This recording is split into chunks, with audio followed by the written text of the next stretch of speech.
আসন্ন ত্রয়োদশ জাতীয় সংসদ নির্বাচনে খাগড়াছড়ি ২৯৮ সংসদীয় আসনে স্বতন্ত্র প্রার্থী হিসেবে নির্বাচনে অংশগ্রহণ করতে যাচ্ছেন বিএনপির জাতীয় নির্বাহী কমিটির সদস্য ও খাগড়াছড়ি স্থানীয় সরকার পরিষদের সাবেক চেয়ারম্যান সমীরণ দেওয়ান। খাগড়াছড়ি থেকে বিপ্লব তালুকদারের প্রতিবেদনে দেখুন বিস্তারিত। খাগড়াছড়ি পার্বত্য জেলা প্রশাসকের কার্যালয় থেকে তিনি স্বতন্ত্র প্রার্থী হিসেবে তার মনোনয়নপত্র সংগ্রহ করেন। এর আগে ২০০৮ সালের জাতীয় সংসদ নির্বাচনে তিনি বিএনপির প্রার্থী হিসেবে এই আসনে প্রতিদ্বন্দ্বিতা করেছিলেন। এছাড়াও স্থানীয় সরকার পরিষদের চেয়ারম্যান হিসেবে দায়িত্ব পালন করেন।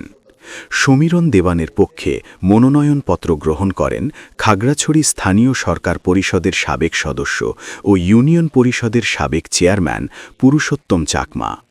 মনোনয়নপত্র সংগ্রহকালে উপস্থিত ছিলেন ৯০-এর স্বৈরাচার বিরোধী আন্দোলনের ছাত্রনেতা গফুর তালুকদার, যুবনেতা সাইফুল ইসলাম, বিদর্শী চাকমা, নারীনেত্রী পরিণীতা দেওয়ান, উকরাচিং মারমা সহ বিএলপি ও সহযোগী সংগঠনের বিভিন্ন স্তরের নেতাকর্মীরা।